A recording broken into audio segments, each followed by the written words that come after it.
Nya koromogi tarik 18 dwe mar ang'wen higa ma 2024 odhiambo ma bende piny Kenya ni tiere kod paro ma koni kod kocha kendo oganda dwaro ng'eyo mathoth wache kata weche mosetimore pacho kaendi odiochieng' ma kawuono ma bende oganda rito mondo mi ong'e ni to en ang'o ma osetimore. Odiochieng' ma kawuono nyakwarom Gajwang' lipot ma bende wantiere godo en ndek kalapapla mano mar jolweny en mano bende ne oyudo masira odhiambo ma kawuono kendo ndege ma kamaendi iwacho kanyo ni ne oting'o iwacho kanyo ni jener mano mar jolweny kendo lipot motenore kod Nyakwarom Gajwang' gin mago bende waluono machiegni mondo mi waneni wayudo gi kuku margi to kod fombo margi miyo intiere kama kare Ramogi TV odhiambo ma kawuono mondo mi wang'e mathoth ma otenore kod maendi timore sama bende warito mondo mi wayud twak achiel kachiel kowuok e kar jot ma jatend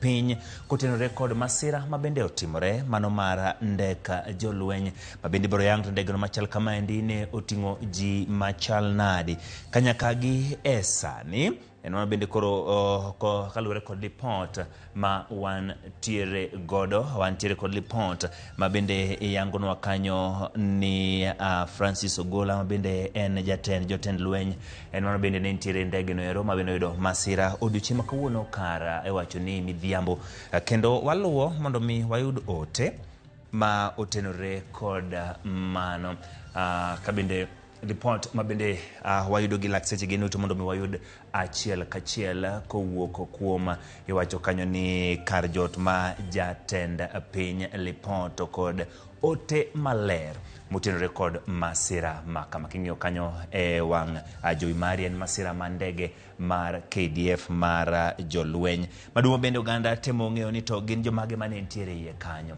masira ma kama notimore to nyalo bedo ni kwan jogo ma bende nitiere e ndege no ne gin mage warito kanyo mondo mi jatend piny Kenya William Ruto bende gi sani ler biro wachonwa ni obago romo gi kuku mar tend jolweny pacho kaendi iwacho ni bang' masira mar ndek kalapapla mane oting'o jatend jolweny Francis Ogola en romono ma ogeno ni ka oserumo to achiel kachiel wadhi bedo gi thuolo mar mondo mi owinj ni to giwach ang'o ewi masira ma kamaendi manotimore mar ndege mar jolweny mar KDF. Jatend piny Kenya William Ruto sani obago romo kod kuku mar tend jolweny e kar jot mare. Ibiro paro kanyo ni Francis Ogola ne en jatend jolweny e pacho kaendi kendo masira ma kamaendi otimore kendo gino marwa en lipot kata maling'ling ma iwi wach ma kamaendi gitwak ewi masira mar ndege mar kalapapla mano bende ne oyudo masira kendo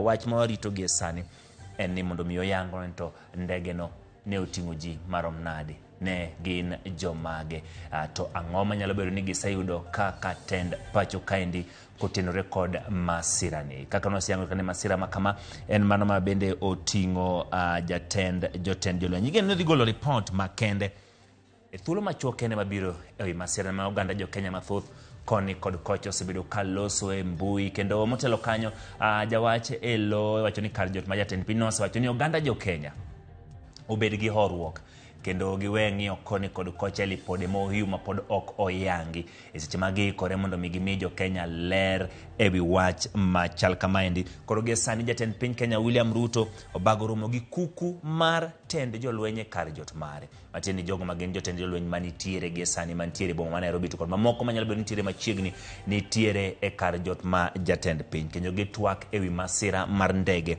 mar kalapapla mane oyudo masira kendo igeno ni odhi golo lipot mong'ith lipot moyiedhi kotenore kod iwacho ni thuolo motenore kod ndek kalapapla mane oyudo masira wacho ni ogai mar Azimio la Umoja One Kenya Alliance Raila Amolo Odinga gi sani bende loso kendo golo dhoge iwacho ni rumbi mokwako piny Kenya gi lakseche gi wacho ni kata en bende gi dhongere kako ndiko kanyo ni en bende entiere rumbi no kachiel kod oganda jo Kenya kaluwore kod masira mar ndege mar jolweny ma bende ne ndege jolweny e pacho kaendi kabeni en bende obro golo pache kotenore kod masira ma kama toka piny owacho ma pacho kaendi kotelo kod kochakore kod tende mano jatend piny Kenya William Ruto oselose wach ni mawacho ni en wach mapek piny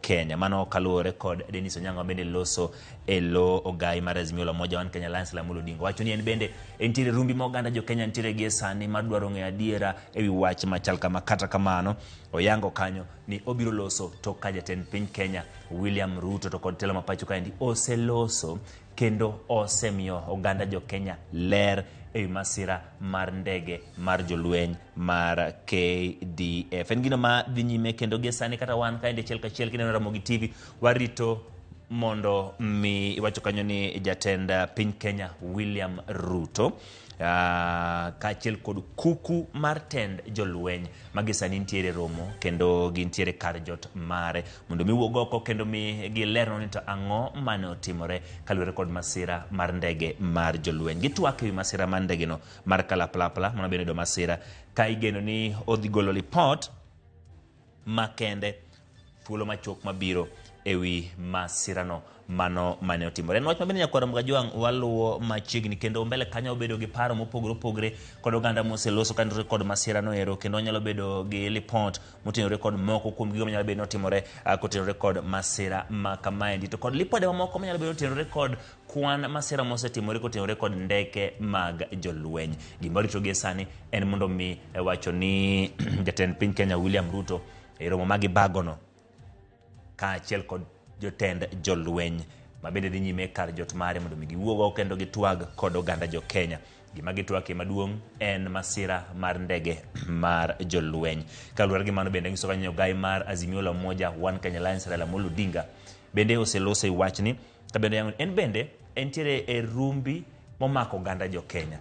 Gi wacho ni dwaro ni mondo wang'e ang'o manotimore to kod ni jomage mane nitiere ndege no masira no timore kama chal nadi to gin ang'o gini magiwacho ewi masira maka. Moyango kanyo ni en bende entiere kod luoro to kod rumbi ma oganda jo Kenya nitiere godo no ma kaluwore kod masira mar ndege mar kalapapla mano mar jolweny mabende wacho ni noting'o kanyo jatend jolweny kawacho ni en bende obro golo mana pache tok ka piny owacho ma pacho ka oseloso kod oganda e wach ni mwacho kaka wach mapek miwuoro ema endi kaluwore kod jawach mabende oloso kanyo jawach eloe mano Dennis Onyango. En report nyakwaro Mgajwang' ma warito kendo waluwo machiegni kendo nosekwa oganda jo Kenya mondo mi gitim nang'o gibedie mabor kod wacho ni weche maliekore koni kod kocha mapod ok ginyal yango tiendgi nyaka chop nyakwaro Mgajwang'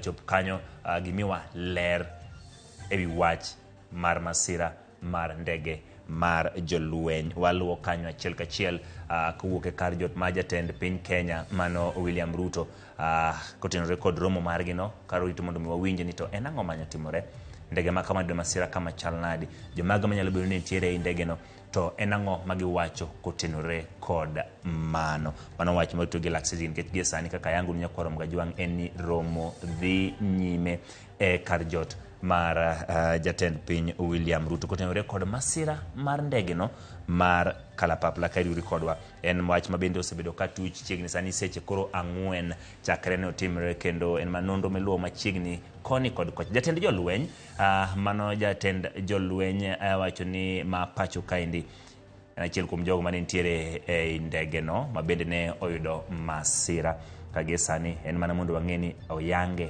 en nang'o to notimore chal nadi. Notimore e gweng' ma Kabene tong' ma West Pokot iwacho kanyo ni mano mantiere gwenge mag nyanduat mar ho mar Okaka iwacho ni ji 9 ne nitiere e ndege no mane oyudo masira. Udo no yange ni to bro yango ni to gin ji mage ji 9 gi mantiere e ndege no e masira mar ndege mar jolweny. Nyakwaro Mgajwang' report motenore kod mano kik idhi mabor kod kaendi nikech warito mondo mi wayud achiel kachiel kowuok e kar jot ma jatend piny kotenore kod masira mar ndege ni mar jolweny. Ka warito Nyakwaro Mgajwang' obedo ka bende watimo lipode mamoko kama migawo mar lweny kauno chiwa yanga alap ma Uhuru Park e lwet kaunti ma Nairobi kendo yawe ne jopiny.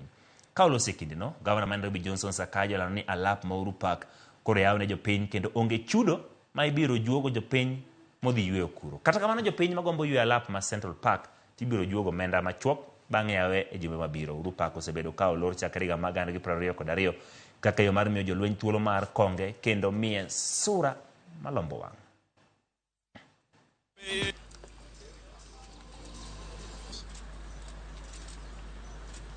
Secretary, please come over. Uhuru Park will be accessible to the people of Nairobi for free, and it is not even free. They pay for it by their taxes, so they have been paying for it. Anybody can access this park. It is a people's park. When you come at the gate, we'll have a management system, which we have.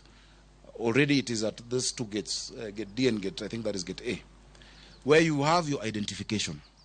Unatoa ID yako, tujue wewe ni nani, tunaweka CCTV hapa. People of Nairobi, let us take care of this park. Let us make sure we cannot allow vandalism. There are sections of Central Park that will be charged because of the exclusive uses. For instance, there's a very beautiful Nyatiti feature for weddings, and we can agree how much it is per month. We shall bring that to the finance bill in the assembly. For counties, anything that we charge must go through the finance bill that we shall bring to the assembly, so that wananchi can also use those secluded places or exclusive places. So I'm just giving the governor a hint that if we have to maintain the global park standards, then we have to look for another space for the other good citizens of this country, the leadership, that they can come to the park, but when they want to do a rally, including the ruling party and the opposition, that we can't have our cake and eat it. We can't have a good park and have people who can destroy it in 6 hours. Ya kwaramo gimana kaka ineno wang' jowi mari kanyo en ni wache mabende tuch en kotenore kod masira mar ndege ma jolweny mar KDF. Mana kawa yangu ni kanyo ni jatend jolweny General Francis Ogola ne nitiere e ndege no, kendo ne ndege no yangore kanyo ni oting'o ji 9. Kendo ne masira mar ndege no timre kamoro ni Kaben nitiere e tong' mar West Pokot kod Elgeyo Marakwet. Matiende masira mar ndege ni notimre kamongere ka Kaben mantiere tong' mar West Pokot kachiel kod Elgeyo Marakwet, kendo ndege no yangore kanyo noting'o ji 9. Wach mabende warito mondo mi oyang no kanyo ayanga e twak ma warito kowuok kuom kar jot ma jatend piny Kenya William Ruto. Gie sani jatend piny Kenya William Ruto bago romo kod kuku mar tend jolweny e kar jot mare. Kuku mabende tao chenro mag jolweny gie sani nitiere kar jot ma jatend piny Kenya William Ruto, kendo gitwak e masira ni mar ndege ma bende wachono yudo masira, kendo igeno ni odhi golo lipot mare achiel kachiel e thuolo machuok mabiro ewi masira no bende warito mondo mi waketni achiel kachiel e wang' jowi mare mar Ramogi TV, nikech en gino bende wan gigeno ni biro timore mana kinde machuok mabiro ni. Mana kayango nuge sani ni bende ogai mar Azimio la Umoja One Kenya Alliance Raila Amolo Odinga osiyango ni en bende oriwore kaachiel kod oganda jo Kenya magie sani nitiere kod rumbi mar dwaro ng'eyo ni tang'o mane otimore e wach makamaendi mar masira mar ndege mar jolwenyo. Yango kanyo ni obro golo pache kotenore kod mano tok ka tend piny Kenya ose yango weche motenore kod masira mar ndege ne ma oyango kanyo kaka gino mapek miwuoro. Wach mabende wach kanyo kendo go mak gi pek mach kon jawach loe mano Dennis Onyango. Jodito mabende romo gi jatend piny Kenya gie sani mabende onyalo yango ni oting'o kanyo jatend piny Kenya mawuon mano William Ruto, jalupne Rigathi Gachagua, wantiere gi jatend jolweny mano Aden Duale, Kithure Kindiki jatend arita kwe ma iye, wantiere kod Musalia Mudavadi jatend migepe, Justin Muturi ma bende nitiere kanyo, Nurdin Haji ma bende ochung'ne jogo magino ofwamb kich, kaachiel kod Japheth Koome, Inspector General mar apisas mag obila, Monica Juma bende en jagoro. Magi ni kuom jogo ma nitiere romo no mobagi kar jot ma jatend piny Kenya William Ruto.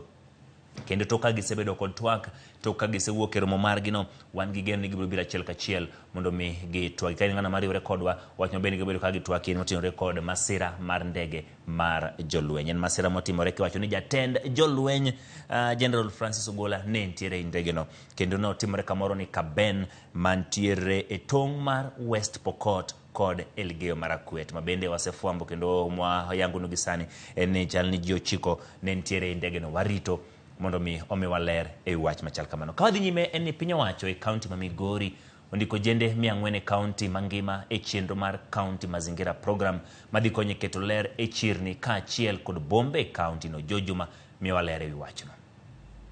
E bwo chenroni mathoro mar keto ler e chirni kaachiel kod bombe e kaunti ma Migori, ojende maromo 10 ndiki e ward ka ward e kaunti ma Migori mangima. Jalup gavana ma Migori Joseph Mairi Maoriko ne wuoyo e kinde nyasi ma yawa yanga chenroni motisi kaka kaunti mazingira project ne wani ojende gi biro tiyo ndalo 2 e juma ka juma kamene chulgi omenda maromo Sh500 odiochieng' kodiochieng'. Be engaged in cleaning our towns and they'll be able to be remunerated. I think they'll be getting, the day that they'll be working, I know they'll be getting 500 shillings per day so that they can keep doing. It's part of our government agenda. Eyo ni nitiere yude madhi complain we ginda ko kaugi. To mana kaka katibu osewacho to gi our deputy governor osewacho gi chair en ni kawuono en mano odiochieng' mar launch. Gimoro manyaka bed gi chakruok ne. Koro chakruok kosa chakore kama mobedo launch officially to dhi grow wadhi involve yude mang'eny. Mairi wacho ni piny owacho mar kaunti ma Migori dhi medo kawo kwano jende higa ka higa e bwo chenroni. The project is going to be sustained. We are seeing by 2027 we'll have recruited around 1.2 million youths across the county, because this is a year annual program that I know as the government have planned to sustain. Piny owacho mar kaunti ma Migori wacho ni ka opogore kod keto ler e chirni kaachiel kod bombe e kaunti ma Migori, chenroni bende kodhi chuogo tije ne ojende. Ka gavana oneno maber ni nyalo ndikonwa ji 10 e ward wa wagone erokamano. Ka jo assembly wa support any initiative ma gavana okelo. Yo kosomo te ji be ok dendiki ofis mar kalam te. Nitie jo mabende jo Migori ka mabe jogo kura kendo gigolo suru to youth magwa achiel kuom jogo ma gavana okelo program maber mondo gimbende giyud kaka ginyalo yudo teach problem maduong' e county to ken mana Migori ka kende kuonde mang'eny tich onge to gik moko nitie mang'eny maka ng'ama tin otimo to embo nyalo konyo godo oganda kendo konyo godo community to embe ndo yudo kaka onwengo matin. Chenroni mar mazingira project bire kindeno ma piny owacho mar kaunti ma Migori pod nitiere kod pek e yorego mag choko kaachiel kod puko yugi. George Juma, Ramogi TV, Migori. Kwa Ramogi kawa dhi nyime ang'eyo ni maneno wach mabendi rito ng'ato penjo ni to ginang'o matimore gi sani jokanyo mag kuku mar tend arita mano National Security Council gine jogo mana kwano kanyo bende romo gi lak seche gi kar jot ma jatend piny Kenya William Ruto ka gitwake weche motenore kod masira mar ndege ma otimore odiochieng' ma kawuono ma bende jatend jolweny iluongo ni General Francis Ogola ne ntiere iye. Mana ka yango ni jogo iwacho ni duolno ma ochung' ne weche mag arita e pacho kaendi mano National Security Council en mano moting'o ji kaka jatend piny Kenya William Ruto, Jalupne Rigathi Gachagua ntiere kod Aden Duale, jatend iwacho ni jolweny e pacho kaendi, jatend migawo mar jolweny e pacho kaendi. Wantiere kod iluongo ni Kithure Kindiki en jatend migawo mar rito kwe mano ma iye. Wantiere kod Musalia Mudavadi jotend migepe. Wantiere kod ng'at mong'ere kaka Justin Muturi en kanyo jalo mochung' ne chike pacho kaendi, Nurdin Haji otelo ne ofwamb kich, Jafeth Koome otelo ne Inspector General mar apisas mag obila, Monica Juma en kanyo kaka jagoro. Kabendi bo paro kanyo ni jatend jolweny Francis Ogola ne en achiel kuomgi, kata kamano en achiel kuom jogo bende oyudo masira mar ndege mar jolweny. Masira no ne otimore gweng' ma Kwaben Cheptulel mantiere tong' ma West Pokot kod Elgeyo Marakwet. Ma gik motimore wacho ni e Hoho mar Okaka, nyanduat ma ugwe mar Hoho mar Okaka, kamoro mong'ere ni Kwaben ma bende nitiere tong' ma West Pokot gi Elgeyo Marakwet. Koro kukuno mochung' ne weche mag arita e pacho kaendi National Security Council gi sani obagoro me kar jot ma jatend piny Kenya William Ruto, kendo mana thuolo machuok kende warito mondo mi omiyo oganda jo Kenya ler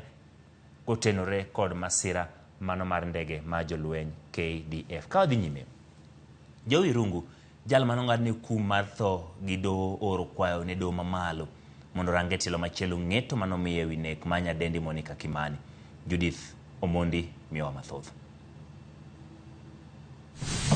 kedo e korido mag ratiro kod doho e kind Joseph Irungu, mong'ere kaka Jowi kod piny owacho, dhi nyime tok ne ng'adne twech mar ngima kotenore gi nek mar Monica Kimani.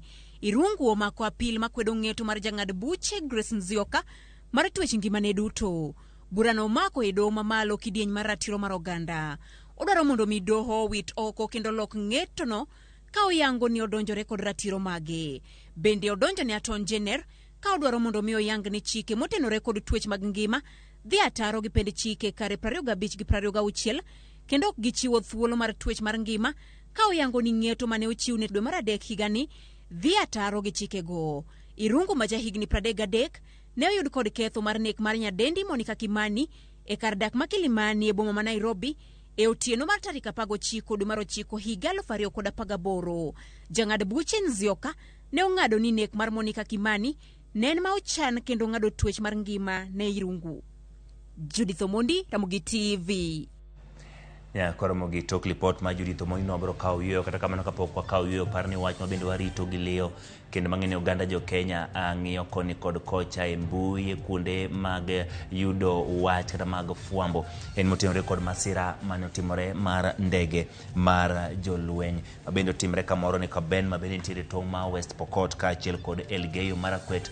Ndege mabende nyagi sani oseyang ni ne oting'o jatend jolweny General Francis Ogola gi lakseche gi Nyakwaro Mugajwang' gino maluwo kendo kamokete umwa kod wengewa kendo kodwar wuokie kata matin en mano bende otenore kanyo kod romo ma itimo kanyo e kar jot mar jatend piny Kenya William Ruto. Kuku mochung' raduol mochung' ne arita ma pacho kaendi National Security Council en mano maromo kendo warito mondo migimiwa twak kotenore kod mano. Kik hedi mabor Nyakwaro Mugajwang' nikech warito mondo mi wayudane wach kowuok kanyo. Wadhi yueyo mathin ka waduogo to wabedo kanyo kod weche motenore kod mano. Kata kamano Nyakwaro Mugajwang' wadwa winjo ni to en ang'o matimore e wach kano jatend migawo mar weche mag thieth bende koro twako winjo ni to chal nadi.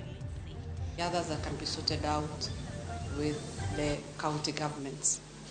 And we have agreed that tomorrow in the morning at 8 a.m., the union officials of KMPDU will be at the Ministry of Health to discuss those issues at national level. And at 11 a.m., the KMPDU officials will be at COG to discuss the issues related to various counties. And then after the two teams agree, then we can meet as a whole of nation committee, either tomorrow or on a later date to be shared, the date to be shared, maybe probably on Monday if we can meet tomorrow. So that is the agreement that we've had as this team. Yes. One of the contentious issues was the payment of the interns of 206,000 shillings. On the county government's part, county said in the event national government would allocate these funds, they should be ready to give counties more money to be able to budget themselves on their end. What is the result for the issue of interns? The issues of interns, I've said, those are national issues, and they'll be discussed by the Ministry of Health tomorrow at 8 a.m. So let's wait for the outcome, and then we should be able to see the way forward. What are some of the issues that will be discussed by the Ministry of Health and the CMG? The issues for the Ministry of Health will be the issues of the interns. It will be the issues of the pay for the arrears, while the issues at the counties will be issues to do with mortgages, promotions, the payments for their car allowance, and such. And they vary from county to county. Some of the counties have already paid or have already promoted some of their doctors.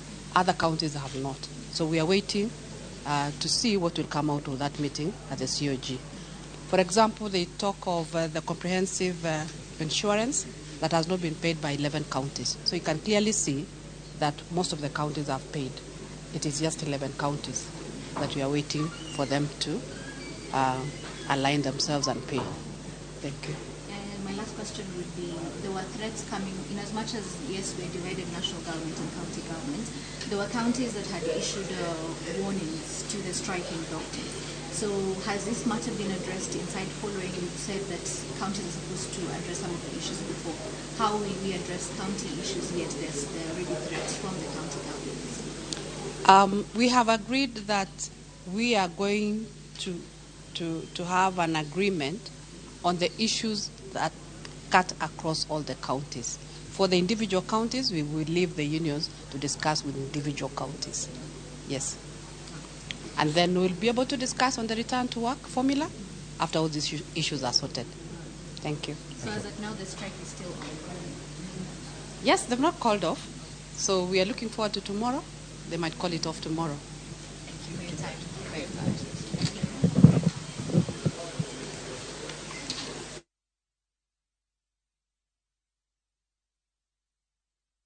Kwara gimano kanyo twak mabende wuok e kar romo maduong' ma pacho kaendi mar KICC.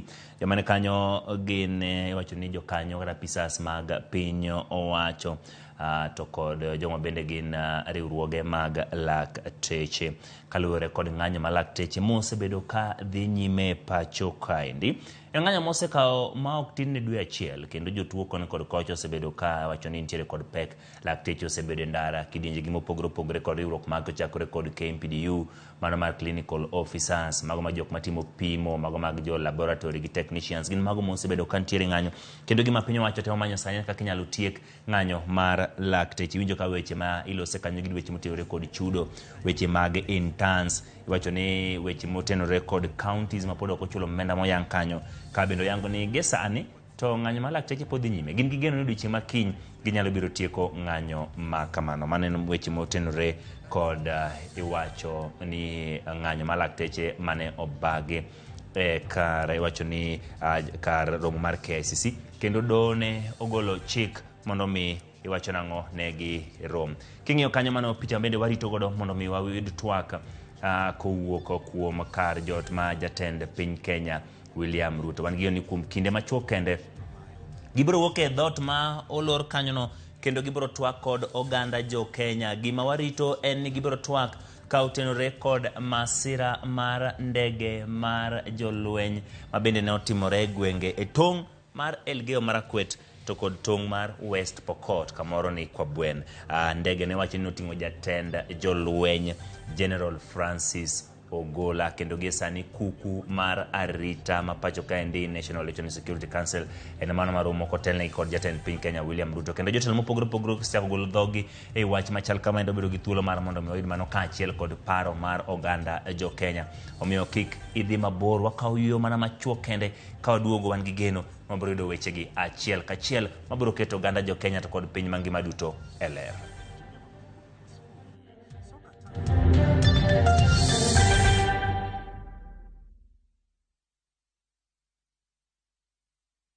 New Stay Soft Adric Concentrate. 1. It is 4 times more concentrated. 2. It is packed with 4 times more fragrance. 3. 1 bottle gives you 40 washes. New Stay Soft Adric Concentrate. Also available in convenient sachets. Skiza chapa, ushinde. Ndugu yetu anapata shilingi zake 50,000. Musa Jakadala tukimpa tu. Si unaona? Hizi zote ni zako. Unasikiaje? Furaha mingi sana. Si ndio? Hebu wajuze kwa kamera tu ile pale. Ulifanyaje kupata 50,000 leo hii? Nilifanya ku dial star 487 star 3 hash. Ukachagua. Nikachagua nikashinda. Ukachagua skiza tu moja na ukashinda. Nikashinda. Imekupa 50,000. 50,000. Asante sana. Ungezea mama stock sasa. Si ndio? Lazima. Enda na cheki yako, hatusalii nayo. Skiza chapa, ushinde.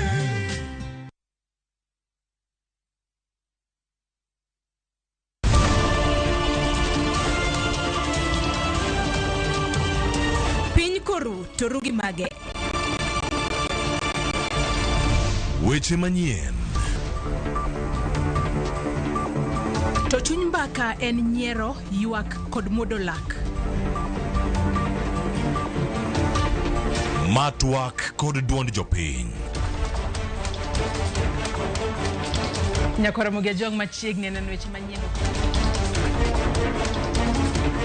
Ma en Rupiny kod Mbaka Oromo e Ramogi TV.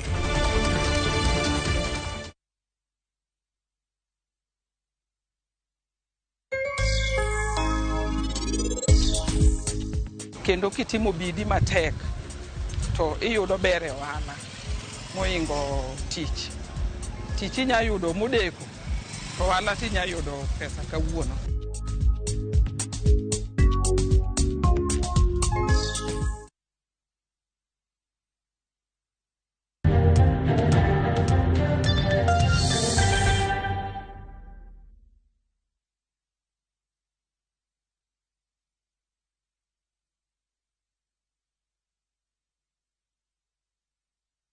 Ramogi erokamano kuom medo kete e Ramogi TV. Mana pichni mano nyisi kanyo machuok mokadho ne gin kaka waikore mar mondo mi owinj twak kowuok kuom kar jot ma jatend piny Kenya William Ruto, mabende waikore kendo waketo wenge waito mana mondo mi giyaw dhodno mondo gibi gitwak kod oganda jo Kenya. Wach mang'eny ji duto luwo, dhano manyo mbui, dhano wuotho koni kod kocha e kuonde mag wacho ni maute mag fwambo mondo mi watim nadi wayud ler kotenore kod mano. Kapok ne wadhi e yueyo nyakoro Mgajwang' ne en weche motenore kod ng'anyo mar lakteche, kama bende ne giromo e kar mar KICC kaka nochik kod doho mondo mi ne girom, kendo ineno kanyo ka jatend migao mar thieth Susan Nakhumicha ne nitiere kinde kaachiel kod jotelo mago mag lakteche. Ne gilose weche ma lakteche osebedo ka yware mondo mi okele winjruok e ng'anyo margi mosekawo ma ok tin ne dwe achiel kende madhi nyime. Winjo kanyo ni gin gi geno ni lakteche nyalo biro weyo ng'anyo margi odiochieng' ma kinyo bito mondo one. To wach maduong' gie sani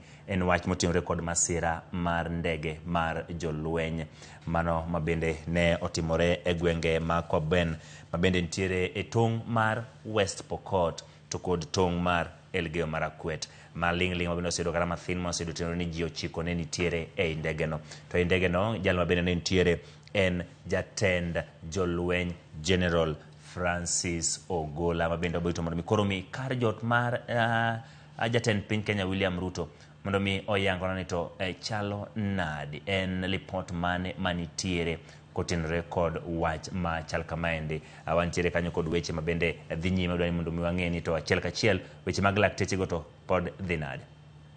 Bad manners with the government are away from the public, but with all intention. Yes, the nitty-gritty, the things that took us to strike that are very overwhelming, should, in my opinion, as a good standing Kenyan, should, in my opinion, be sorted in a week or less. We've been here before, this very room. Are you happy with the results today as compared to the last 2 meetings? First of all, if the results mean that we set aside sections so that you can achieve the results more expeditiously, then I'm quite impressed that we all came onto this table using our first names and nothing other than using our first names with the name of actually solving this trial. So that was quite something, and the breaking down of egos to come on a round table of negotiation. But we'll still decry the representation from the Council of Governors was still way below what we expected. So Governor Sakaja, so Governor Ndir from Mandera, then Governor Abdullahi from Wajir, sorry, and Governor Sang from Nandi. See, I've already mentioned. While we expected all the 47 governors to be the servants of the people. Yes. As a union, what would be the bare minimum that the government and the county government would agree to that would ensure or at least lead KMPDA to call off the strike? Out of the 19 issues, what would be the bare minimum in the event they say this is what we can be able to deliver as a government? That's a good and persistent question, Ellen. But we've always also been persistent to the answer. Our bare minimum is the CBA. Because it's a court order. A CBA is a court order. If we picked and threw any page from the court order, then we'll be condemned as a court. So it is for us again to sit down and agree. We can't change anything from the CBA without the government side signing. And they can't change anything from the CBA without us signing. So it is for us to sit down and agree. But when you look at those items in the CBA, honestly, like the posting of interns, at the rates that they used to be posted at, and the paying of our debts from 2017, and the giving of doctors of our comprehensive insurance. What wouldn't be a bare minimum? And the employment of doctors to take care of Kenyans because of the long queues that are there. I don't see anything that wouldn't be a bare minimum. Maybe if you had a bare minimum, then barest minimums, then we just proceed and achieve all of it. Pray for us that we achieve all of it. So my last question to you before I let my colleague proceed. The issue of payment of interns, 206,000 shillings and above, that's the national government issue. And it's for them to address it in one of the meetings tomorrow. But as of now, county governments have come strong saying there's no money. The national government has still come out strong saying there's no money. In the event this particular issue is a deadline, what next? It's a non-negotiable. Payment of interns at 206. If you meet it at that, we'll have annihilated our own CBA. It's non-negotiable. Okay. My last question. Davji mentioned that every Tuesday there shall be a strike or other demonstrations in the streets. Are we going to have demonstrations coming Tuesday? Yes. Can you answer it with the question? Yes. Answer it with the question. Just to repeat the question and answer it yourself. If there is going to be demonstrations on Tuesday and every other Tuesday, absolutely yes. Okay. That's all. Thank you. Wait, the last Was one. it a trick question? No, it wasn't. Why did you make me repeat the question? Because, okay, I'll explain off. Okay. But the last one, I'd like also to know, Justice Byram had also stated that given a court order that you should at least ensure minimal services across health facilities. Are these minimal services now being offered, and are you encouraging the doctors to go to hospitals? First of all, we really respect the good judge. We have tried to put our mouths down. Some is adding up, some isn't. We will be able to report to him on the issue that will be impossible. Like, for instance, we have close to 5,000 level 3 hospitals. If you put 2 MOs, these are 10,000 doctors. We don't have that many doctors in this country. And now that is where all our doctors might end up in. We only have 6,000 doctors in public service. And if we put 2 doctors per every level 3 hospital, So you're trying to that will be 10,000 of them. Not impossible to that sense. It is well placed, and you know, for every essential service, I mean, in a good, organized country, should have a semblance of minimal services so that the intention of the strike is not so that people die, right? And we're imploring upon our Minister of Health to have the same semblance, because it's also a joy to have mothers or children die, but they just dilly-dallied. And again, this is a country of shortages. For us to be able to cover that minimal service memorandum, that's part of the reasons why we'll discuss this CBA at length. But we're still continuing to discuss that memorandum. We will see where the gaps can be filled from both sides. Yes. Thank you.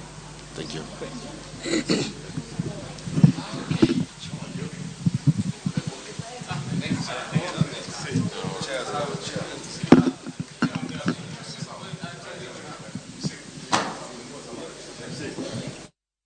Ya koromogi mano kanya kachiel kowuok e kar romo mar KICC mabende nitiere chuny boma ma Nairobi.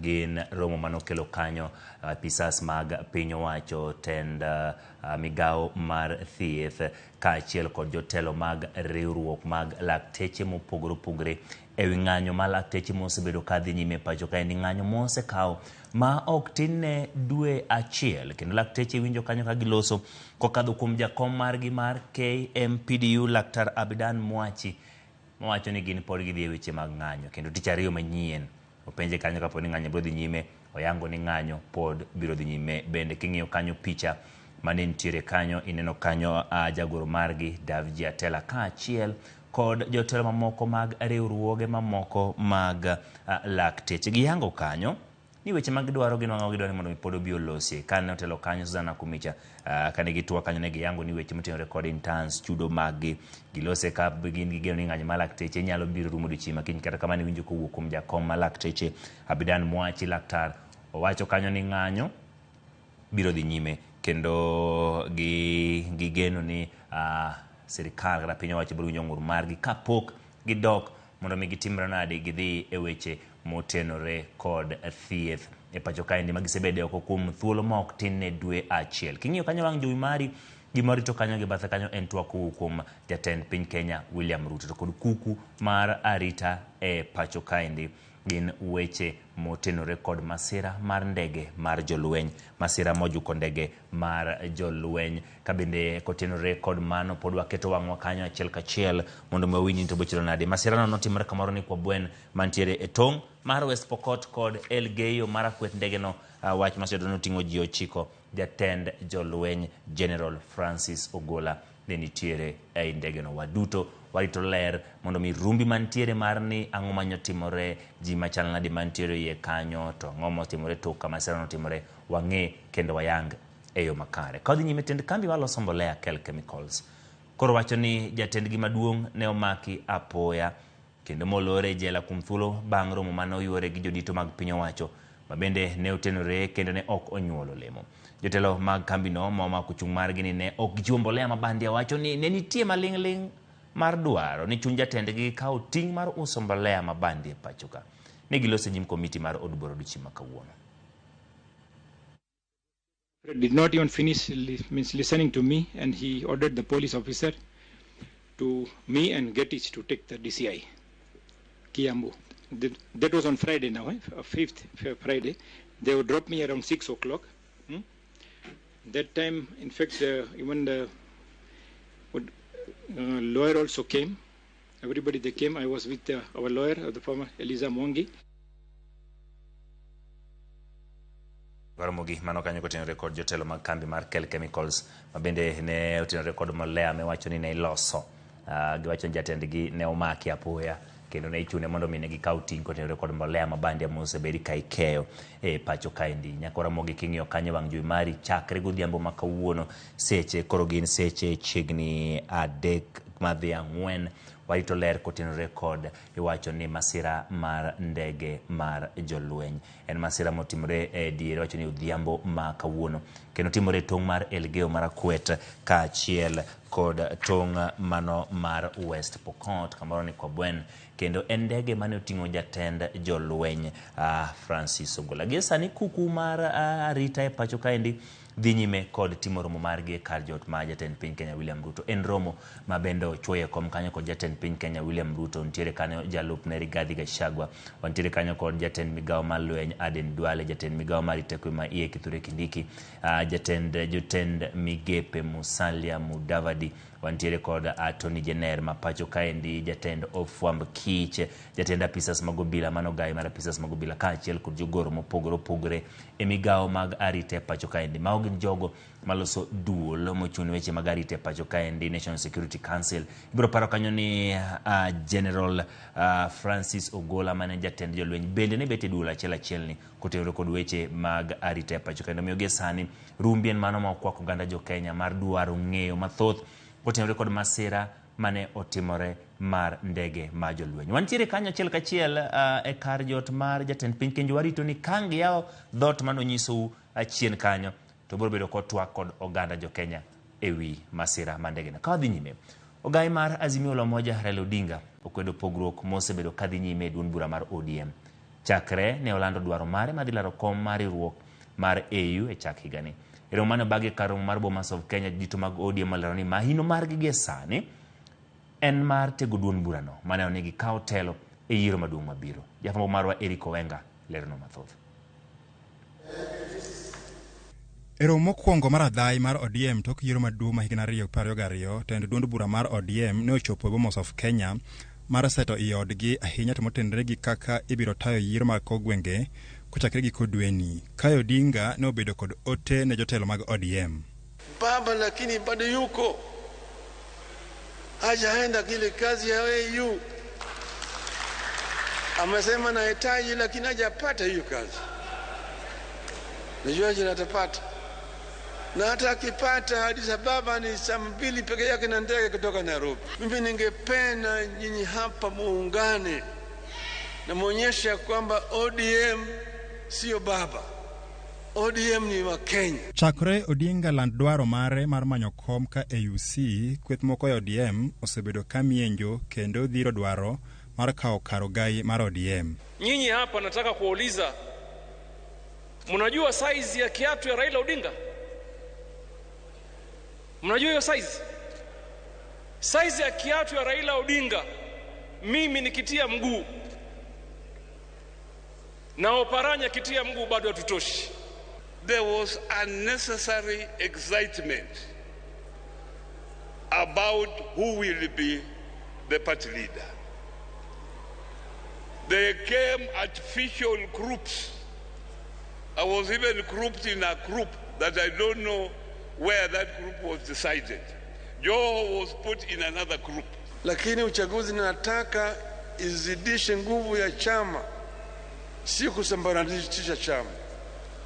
Hii chama inahitaji wanachama wote ambao wako hapa ndani, viongozi hao wote.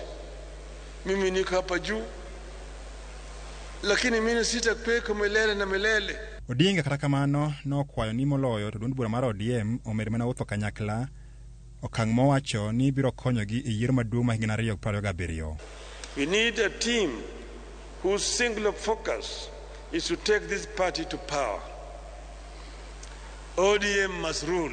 We have 2 years to prepare it for that. Lakini kaa ujue, serikali ya 2027 ni serikali ya ODM. Tend ODM ero mar puodo wachno ne bende oseyo piny owacho mar Kenya Kwanza kuom koso timo maber ne jo Kenya mana kaka ne giwacho kinde kisera mar ombulu. Kenya Kwanza is using the generosity of God to give us rains from last year, which has given us bumper harvest, to justify and explain that they are doing very well. Yet all their initiatives, including provision of fertilizer, is riddled with corruption. That the parliamentary group of the ODM party in the National Assembly remains steadfast and continues to undertake its oversight role, despite the fact that we are dealing with an increasingly intransigent regime. Kalure kod yiero mar kor gwenge mabiro chakre tarik 27 mar dweni, ODM nochuga put mabiro tayo yierogo, aput mabende otelie gi Emily Awita kaka jakom, Richard Tairo gi Beatrice Askun. Duond bura mar ODM osingo beta kicha mokalo seche ma koro gipango chano yiero mar kor gwenge okaka okang' maneno ni gidong' motegno kendo kanyakla mak gipogore e kinde mabiro. Eric Owenga, Ramogi TV, Bomas of Kenya, Nairobi. Yakora Ramogi seche bende warito mondo mi kar jot ma jatend piny Kenya William Ruto twakodwa kendo kuku mar iwacho ni arita mar National Security Council romo kod jatend piny Kenya kar jot mare mondo mi gimiwa ler koluwore kod masira ma ndege manotimore e kaunti ma Elgeyo Marakwet mano e tong' mare to kod West Pokot. Ogai mar Azimio la Umoja One Kenya Alliance Raila Amolo Odinga bende koro oseyango ni oriwore kod oganda jo Kenya e nyiso luoro mare kotenore gi masira mojuko ndek kalapapla mar jolweny e kaunti ma Elgeyo Marakwet. Mano bende warito mondo mi wayud lero yango ni obro loso to ka piny owacho sewuoko kendo twako oganda jo Kenya kendo chiwo ler kotenore kod masira ma chal kawana. Mi okete mana kaindi wantiere kar jot ma jatend piny Kenya achiel kachiel kendo warito mana mondo mi gichak twak nikech nyong'ong magwa duto keto wang'wa kanyo mondo mi wami jo Kenya kuku mar wach ni gi fombo mare to kod ler mabro golo rumbi duto ma jin tiere godo mar manyo ng'eyo koni kod kocha e wi masira machal kama. Ndege no ne oting'o wacho ni jotend jolweny General Francis Ogola. Kaudhi nyima nyola moro e gweng' ma Masanga Ugunja yuago ratiro bang' wuodgi wito ngima gi e lwet obila. Wachore ni Lewis Otieno wito ngima tarik 1 dwe mar 4 higani bang' ne goye kendo kaluwore kod sana manide lwet obila e kar obila ma okwako kama ne otwe. Diana Olonde lerno mathoth.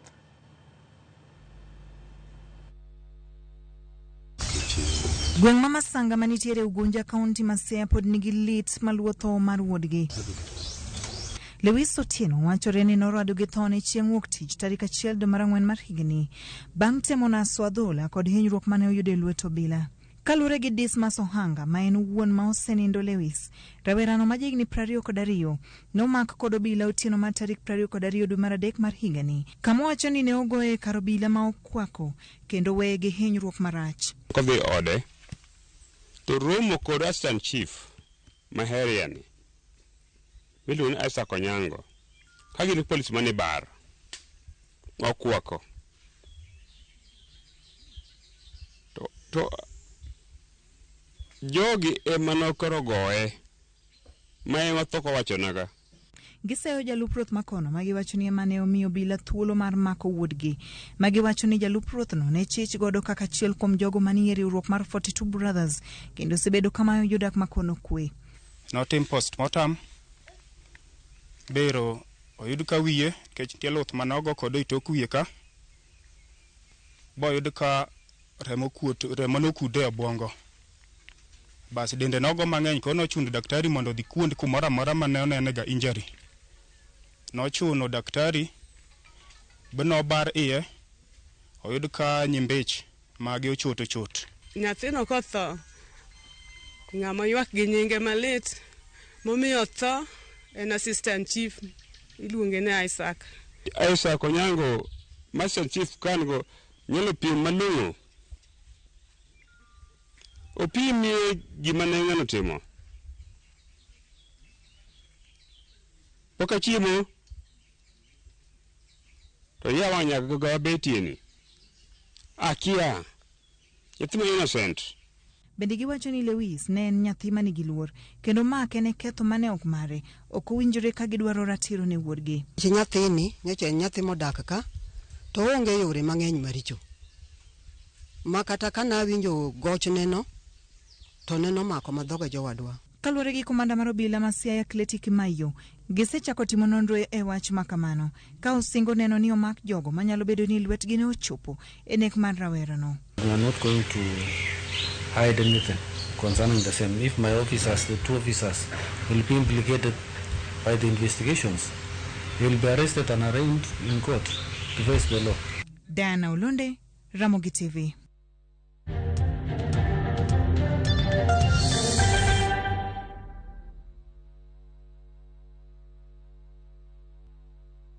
Asewacho ni nyathini to kowinja to sani oseguro tiende dalani. In a world where faith, fear, sacrifice, and the complexities of father-son relationship collide, the son must choose his path and his own legacy.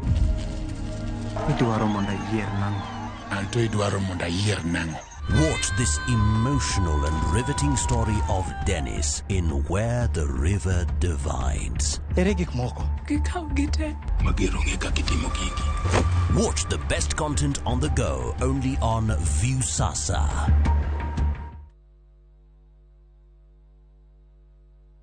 May you be blessed in your coming in and your going out. May your name be mentioned in a room filled with opportunities. May you have a Midas touch, and everything you touch, may it turn into gold. Blessings. Dial *811*402# to get blessed.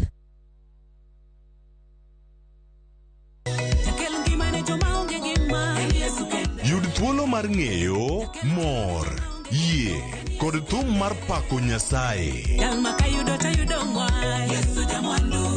Bedo gi yie motegno kendo bedo gi mor kod kwe odiochieng' Jumapil.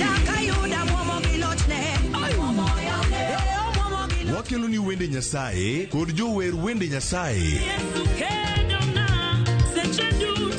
Nyithindo bende nyiso hera magin godo ni Nyasaye. Sigendni kod wach Nyasaye mamulo chuny ji. Nitie seche moko roda ma ok inyal lemo, tinyalo bedo gi wach adi achiel minyiso Nyasaye. Injili kalo.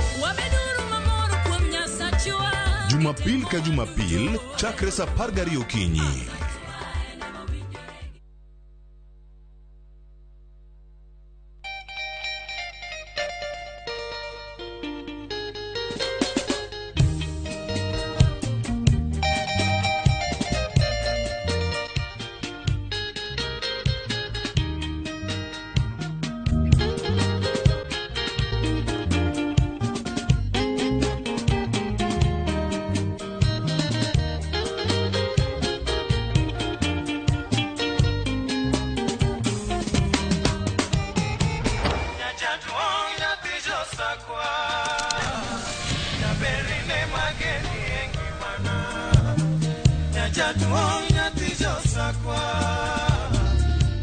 Radio Ramogi, Cartoon Jaluo. Radio Ramogi.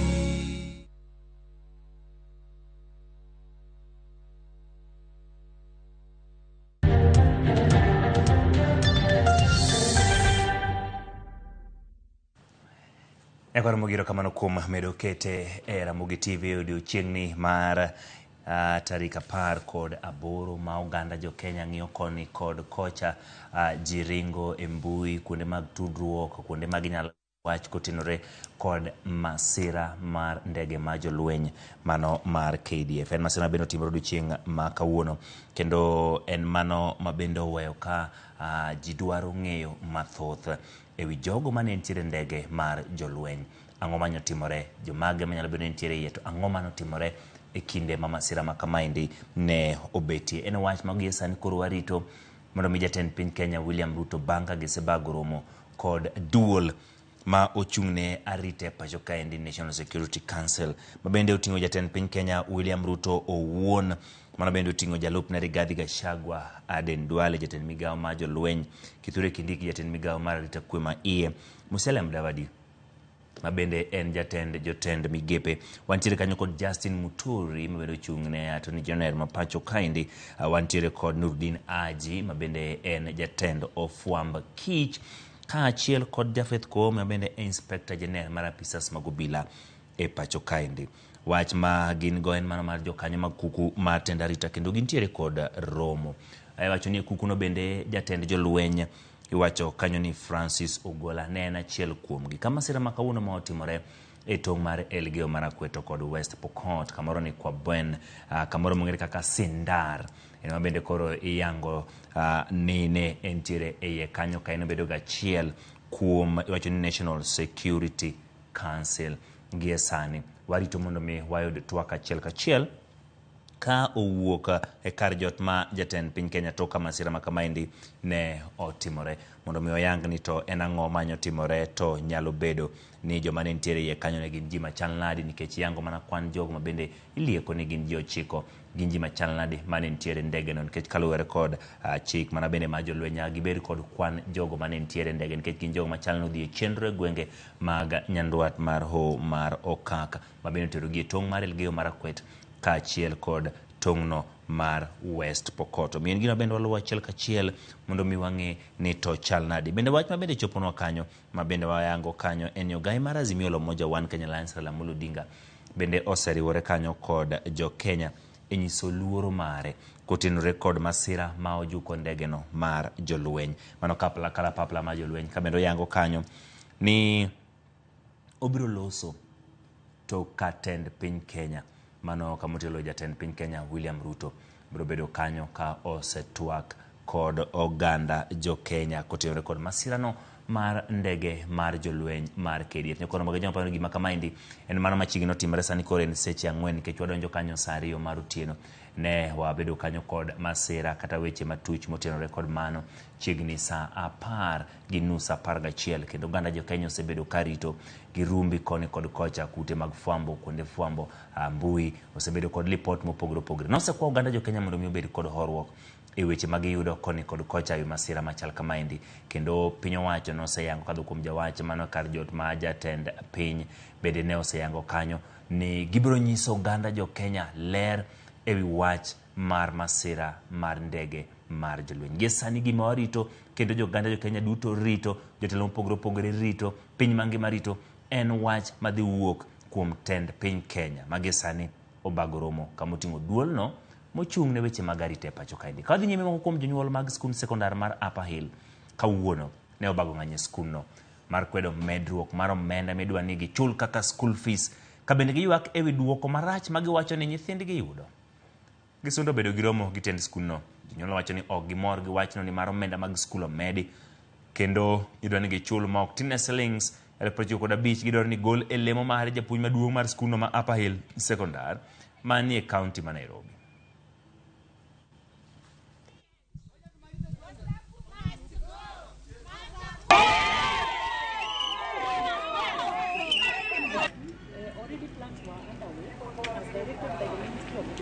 yet on the screen she's doing a good job. Kidogo. Andikeni namba mtu.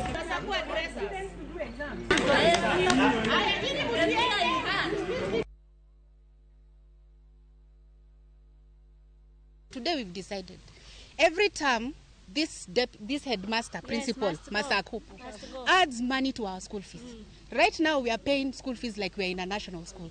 And it's not even national, it's like it's a private school.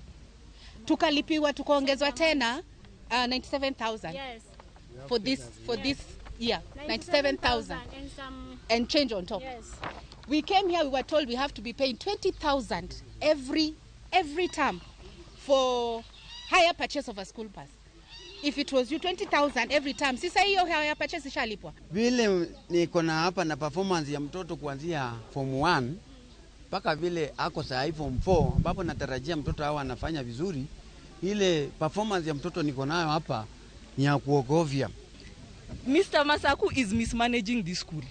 And then when you come to ask him, now that today we have come to his office, he's giving us a performance that is saying that he has maintained the school at C+. And last year it performed at C plane. So he wants to bring this school down.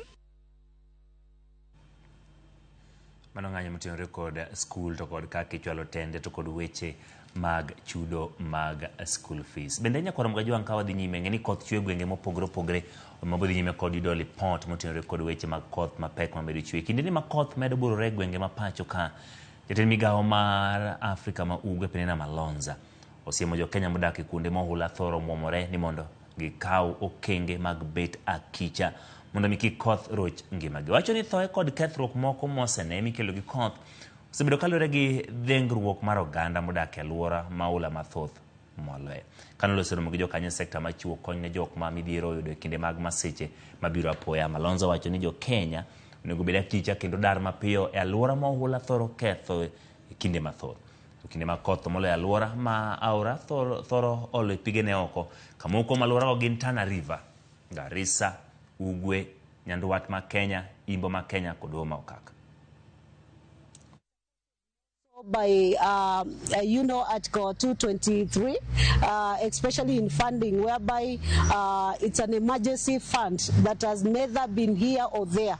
And so we are also coming up with looking at modes of resource mobilization that will be stable for this kind of response, because sometimes you write to Treasury and then probably the country physical space is really so bad and we are unable to even get a response very urgently. And so that's why we are also rethinking on the mode of resource mobilization so that we are prepared. And coming back to your question on this meeting, indeed is like borrowing my words, that it has happened not only when we have floods in this country, but it has happened with a lot of lessons learned from the longest drought that has happened in this country. With the policy, you're able to engage. With policy, you're able to bring all the stakeholders together. Quite remarkable attempt to pull in the centrality of the affected communities. One, we've seen that in terms of how decision making has been devolved up to the smallest unit of government, down to the ward. Ankora mwajuang mano weche motino record koth mapek mamedo chwe gwenge mopogre kwayo jogo modak kunde mapithoro pong'we. Kalore record jogo magin jo kor chalma kolwas giseyango ni koth mapek biro medo chwe pacho kaendi. Omiyo kene ng'atno mantiere kuma pithoro pong'we kapok pi ochopo kanyo inyalo bedo gi chenro mar dar mondo midhi kamoro moting'ore mondo midhiero moyudo mag udi makethore gik dhano ma pi ywayo mwandu malal kalore kod pi mapek mapong' kotenore kod koth mapek machwe. Kik juki winjo kanyo kaka jatend migawo no loso wakonyre waduto mondo waduok piny masira manyalo bedoe kalore kod pi ohula mathoro pong'o gwenge mopogre. Kadhi nyime, dereba George Onyango riako ma itudo kod tho ma japuonjre achiel ma skul sekondar ma Chavakali masira mar apaya motimore tarik 1 dwe apaya ma Kisumu Kakamega odiochieng' ma kawuono ne odonjne doho ma Kisumu. Maendi achino ne osomne ketho 10 moting'o tho ma japuonjre achiel kod hinyruok mamoko 9 bang' kane nyamburko mar Easy Coach mane oriembo gore piny. Nyim jang'ad bura doho ma Winam Dr.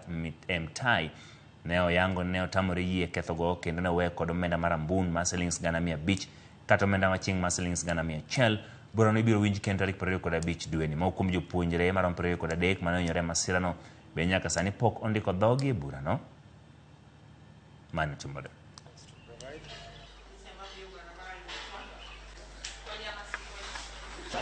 So Bwana George, umeandika kwamba umekataa mashtaka yote na tutataja hii kesi tarehe 25 mwezi huu ili wakili aweze kupatiwa taarifa ya shahidi, alafu nitakupatia tarehe ya kusikizwa kwa kesi siku hiyo. Kwa sasa utawachiliwa kwa dhamana ya shilingi 1500 na mtu mmoja wa kukusimamia, ama ulipe pesa taslimu kotini cash bail shilingi 1200 ya. Unasikia? Okay, sawa. Okay, thank you. Mano en kotino rekod masira mar manotimore kanyo tarik 1 dweni apaya ma Kisumu, Kakamega, mano yuko bas ma kambi mar Easy Coach manyathi achiel ne wito ngimane mamoko. Chike wacho kanyo ni ne oyudo hinyruok ka dereba mane riembo nyamburko mar Easy Coach no kata bas mar Easy Coach Jojo Nyango riako ne odonjne kendo somne ketho moko 10 moting'o tho ma japuonjre achiel no kod hinyruok mamoko 9. Nyakwara mogi wach mawarito ka ma bende oganda jo Kenya to kod piny mangima ochwe wang'gi motenore kod masira mar ndege mar jolweny mano KDF. Ono bende wacho kan jatend jolweny mano General Francis Ogola ne achiel kuom jogo mane ntiere ndege no. Masira makamano timore e tong' mar Elgeyo Marakwet to kod tong' mar West Pokot. Kamoro ni Sindar Kaben mano tong' mar Elgeyo Marakwet kod West Pokot. Kendo iwacho kanyo ni gesani jatend piny Kenya William Ruto kuku to kod duol mochung'ne weche mag arita pacho kaendi National Security Council romo e kar jot ma jatend piny Kenya William Ruto. Maeni en duol mochung'ne arita e pacho kaendi kendo gibedo piny ka gitwake gimoro amora motenore kod arita mar pacho kaendi, tudruok mag weche mag mbetre mag arita, jolweny, apisas mag obila. En kuku matayo chenro magi kendo bedo piny kendo twak golo ng'eto kendo kenge mopogore opogore weche mag arita e pacho kaendi. Gie sani gibet piny kendo gitwak kendo wantiere kar jot ma jatend piny warito mondo mi giyaw dhot mondo mi gitwak kod oganda jo Kenya ewi masira mar ndege mar jolweny. En gino ma osebedo kawuotho e mbui mopogore opogore, kata kamano warito mondo mi koro yang'nwa achiel kachiel ni to en ang'o manyotimore, jomage mane ntiere e ndege ni, ang'o manotimore tok masira machal kamaendi, kata ang'o magisefwambo, nikech neno kanyo ka ntiere ofwamb kich ma bende tije en tij fwambo koni kod kocha e masira kata gimoro amora matimore pacho kaendi ma inyalo dwar mondo mi ong'e. Tend ofwamb kich nitiere e romono. Wantiere gi telo ma kuom migepe mopogore opogore mar arita kwe ma iye Kithure Kindiki, telo mar jolweny Aden Duale bende nitiere kanyo kaachiel kod jotelo mag apisas mag obila to kod kidienje mopogore opogore mag arita kamoting'o nyaka jalup jatend piny Kenya Rigathi Gachagua. Wan gi geno ni oganda jo Kenya kamoro amora gintiere pod rito kendo kata wan bende pod warito mondo mi wakelni ler kotenore kod masira mar ndege mano mar jolweny. Ka wadhi nyime en ni jolony e tuoche mag dang'ni mag paro yango ni kwan mar ji ma dang'ni ma paro chando e pacho kaendi medore kendo ber ka piny owacho chako keto kenge mar kedo kod tuono e pacho ka. Apisa maduong' ma lakteche kar thieth ma Chiromo mane lose kinde alam mane bag kod din Kopere kaunti ma Nairobi, Vincent Hongo koni kata mana nyithi skul chandore kendo onge ji manyalo loso kod gewi dang'ni mar paro kata bed ni thothgi kalo e midhiero no. Mental health and wellness of our learners, to what extent is it influenced by our own mental health and wellness? To what extent have we allocated resources as an institution towards this emerging concern? Nationally, it is true that less than 0.01% of our national budget, MOH, which is oscillating about 137 to 138 billion Kenya shillings annually, go towards this. I feel so at a loss when I hear that a teacher who should be teaching my children who should be instructing others and mentoring others has died by suicide. The awareness levels, the stigma, the discrimination, the suffering in silence of our colleagues, teachers, and learners, that barrier we should overcome. We will overcome that barrier by normalizing the conversation around mental health. Koromogi king'yo kanyo wang' jowi mari en achiel kachiel kowuok e kar jot ma jatend piny Kenya William Ruto. Gima ineno kanyo e wang' jowi mari en jotelo mopogore opogore e weche mag arita. Ma wang' osemako kanyo achiel kachiel en Kome. Mabende entiere kanyo gai mar apisas mag obila. Gi sani koro wan gi geno ni mana dakika machuok kende obedo koro gi ler e wi wach ma osebedo ka warito mondo mi wang'e kotenore kod masira mar ndege mar jolweny. Achiel kachiel kanyo jatend piny Kenya William Ruto wuotho kendo kawo kare mar mondo mi otwag kod oganda jo Kenya kendo omiye thuolo mondo mi olos kodwa.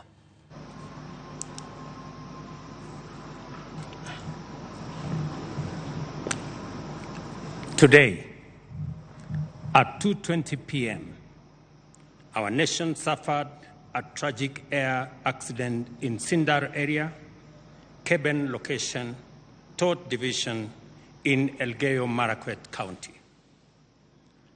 I am deeply saddened to announce the passing on of General Francis Omondi Ogola, the Chief of the Kenya Defence Forces. Together with him in the crash were 11 other gallant military personnel, 9 who also passed on with him, and 2 survivors.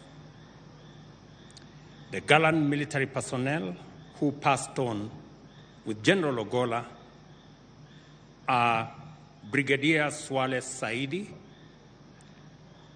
Colonel Duncan Keitany, Lieutenant Colonel David Sawe, Major George Benson Magondu, who was also the pilot, Captain Sora Mohammed, Captain Hilary Litali, Senior Sergeant John Kinywa Mureithi, Sergeant Cliffons Omondi, and Sergeant Rose Nyawira.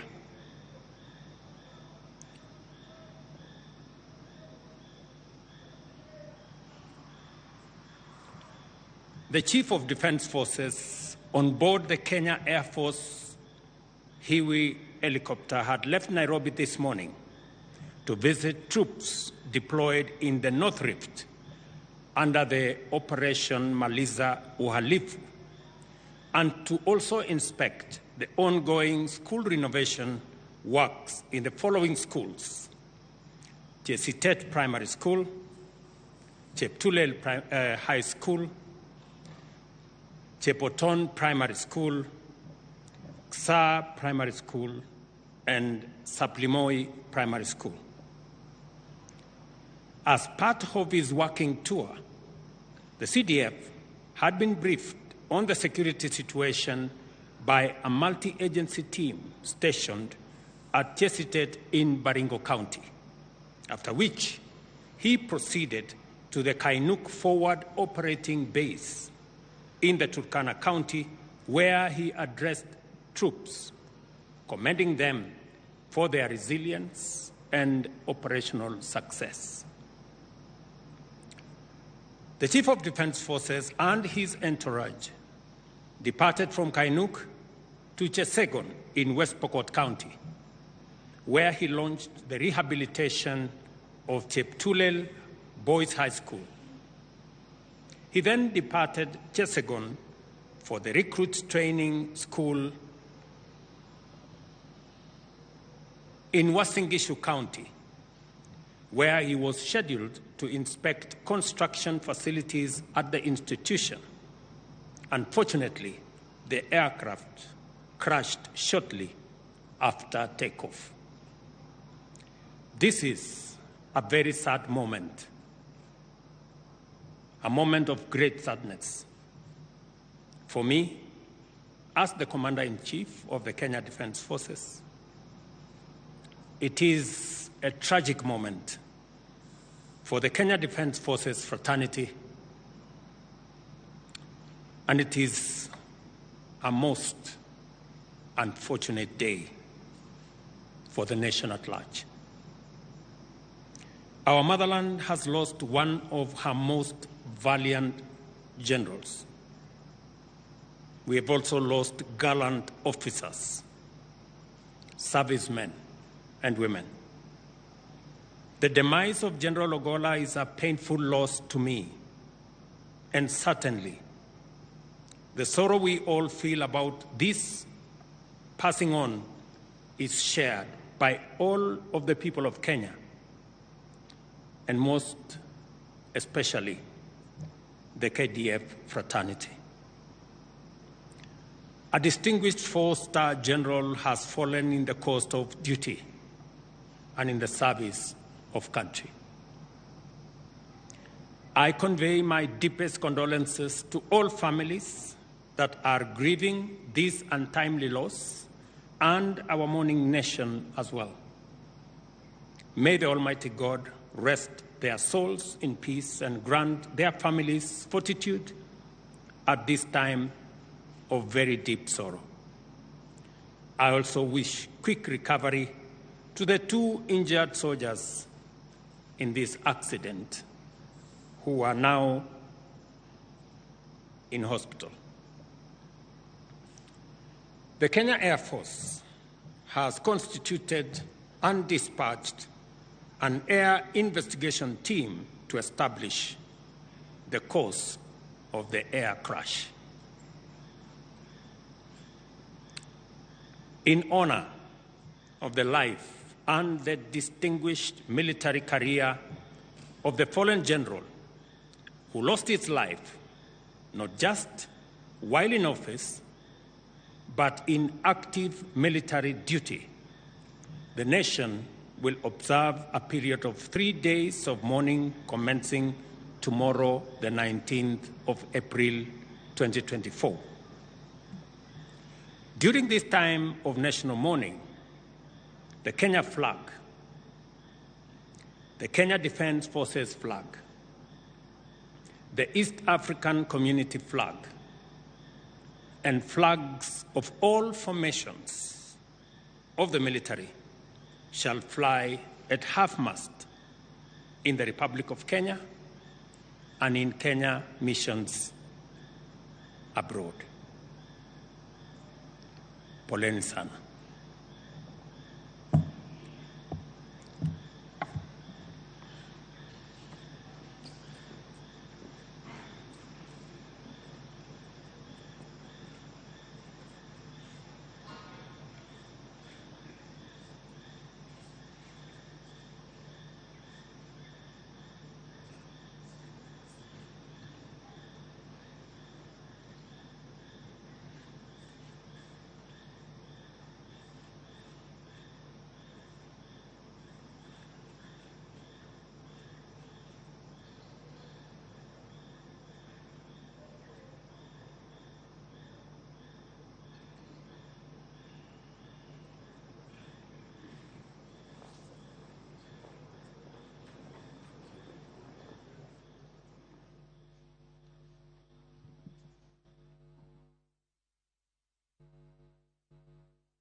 Nyakwaromogi en dakika aboro ma otigodo e yango ne oganda jo Kenya gigo manotimore e masira mar ndege mar jolweny. Kore na yanga ni General Francis Ogola onindo kata owito ngimane e masira mar ndege manotimore odiochieng' kawuono. Kendo yango ni masira mar ndege no ne otimore saa 8:20 mar odiochieng' ma kawuono. Masira mar ndege notimore saa 8:20 mar odiochieng' ma kawuono, kendo ne otimore kamoro ni Sindar, mantiere location mong'ere kaka Keben, e division mong'ere kaka Tot, kendo ne en county ma Elgeyo Marakwet. Masira mar ndege notimore kamoro ni Sindar, e location ma Keben, e division ma Tot, kendo en mano mabende iwacho ni notimore iwacho ni county ma Elgeyo Marakwet. General Francis Ogola ne en jatend jolweny kendo koro owito ngimane. Ndege no oting'o ji 11. E ndege no ji 9 gin mago manowito ngimagi, 2 gin mago manotony kendo dhi nyime kod yudo thieth. Ka moko kuom nyinge mabende osom kanyo kod jatend piny Kenya oting'o Brigadier Swale Said, wantiere kod David Ketany, wantiere kod David Sawe, George Benson Magondu, Sarah Mohamed, Hilary Litali, wantiere kod John Kinyua Mureithi, wantiere kod Clifford Omondi to kod Rose Nyawira. Mago kuom nyinge mosom mar jogo mane nitiere ndege no e kind ji 11 ma bende ne nitiere ndege mane oyudo masira, ka kuomgi ji 9 owito ngimagi, ji 2 gin mago motony kendo dhi nyime kod yudo thieth. Kaluwore kod jatend piny Kenya William Ruto kochiwo twak, oyango ni ne giwuok Nairobi kaendi okinyi ma kawuono. Ne gidhi go Spixen chenro mopogore opogore, kendo nitiere chenro mane ogol ne jolweny mane odhi e chenro mong'ere kaka Maliza Uhalifu. Bende nitiere chenro moko mopogore opogore mag gero skunde mago manosekethore kaluwore kod kedo maka kod kacha mantiere nyandwat mar hoho mar Okaka. Iwacho ni ne gintiere county ma Baringo mokwongo, bang'e ne gidhi kamoro ni Kainuk e county ma Turukana. Kambende wacho ni General Ogola nobedo gi thuolo mar twak kod jolweny mane nitiere kuno, kendo puoyo gi kuom chenro magisebedo ka gidhi godo nyime, ting' mane gintiere godo mar kelo kwe kaachiel kod mamoko magitime gwengego.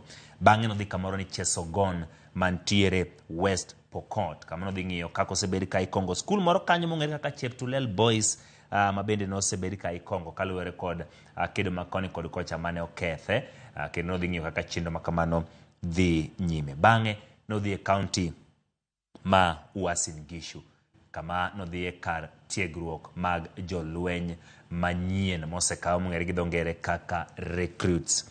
Kata kamano, kane giwuok kanyo ema ndege no ne yudo masira manotimore saa 8:20 kama ong'ere kaka Sindar mantiere Keben, location kamoro ni division ma Tot, ma bende nitiere county ma Elgeyo Marakwet. Wacho ndege no ne ogore piny mana tok kane osewuok kama ne opie. Wacho ni o crash after take off. Wacho ni en wach mabende koro mako oganda jo Kenya to kod piny mangima kod lit miwuoro, kendo oyango ni masira makama oma oganda jo Kenya achiel kuom general mage manochiwore ne tich, kendo gi dho ngere luonge kaka gallant officer, ne ochiwore ne tije kendo ne ohero. Kendo wacho ni sani koro lit kod kuyen mano ma oganda jo Kenya duto koro bro bedo kating'o to kod pek manitiere kanyo. Kabendo yango ni ne en general mong'ere kaka 4 star, ne oseidho e kidienje mag lweny, kendo ne en 4 star general, ka koro oro otene mag lit kod kuyo ne familia mag jogo duto. Oyango kanyo ndege noting'o ji 11, 9 kuomgi gin mago mowito ngimagi. Oro otene mag lit kod kuyo ne familia mag apisas kod duto moyango ni otho e lai mar tich kata wito ngimagi e lai mar tich. Oyango ni kutenore kod mano, kweth mag jolweny motenore kod weche mag kedo mag yamo mago Air Force oseoro kweth ma bro bedo katimo nonro e investigation team ma bro bedo mondo migi yang ni tang'o manotimore momiyo ndege makama ne oyudo masira kendo kwan jogo mantie maromo 9 ne owito ngimagi. Oyango ni kotenore kod mano, piny Kenya kochakore odiechieng' makiny donjo e kuyo mar ndalo 3 kendo golo chik ni flag kata bendera mar piny Kenya, mano mar KDF, mano mar EAC, kaachiel kod mago mag jolweny duto kidienje magi duto mopogore opogore, to kod e apise mag jogo manyalo bedo ni gin jombetre mag Kenya e pinje maoko, biro bedo kafuyo nus, matiende biro bedo half mast.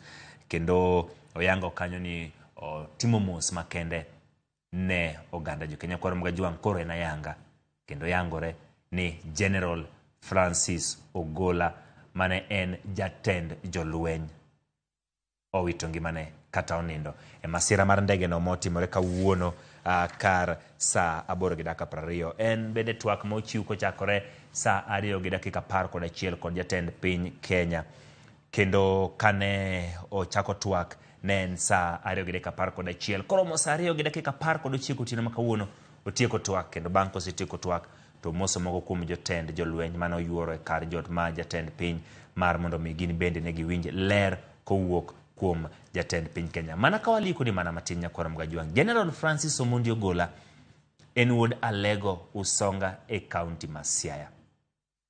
Sigande lero kaka ne ochako sombe ma ochwe donjo e lweny. E higa mokalo, jatend piny Kenya William Ruto yande wale ne lemo mar telo ne jolweny. Wawinja ne sigande. General Francis Ogola en wuod kar chung'od bura ma Alego Usonga e kaunti ma Siaya.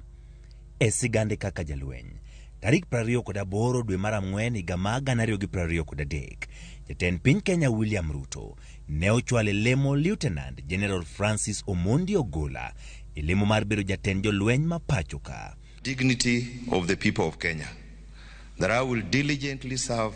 Ogola ne ochamo muma ne lemo no tarik 29 dwe mar Ang'wen e higa no ma 2023.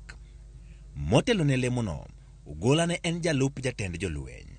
General Francis Omondi Ogola ne odonje lweny e gama 1984.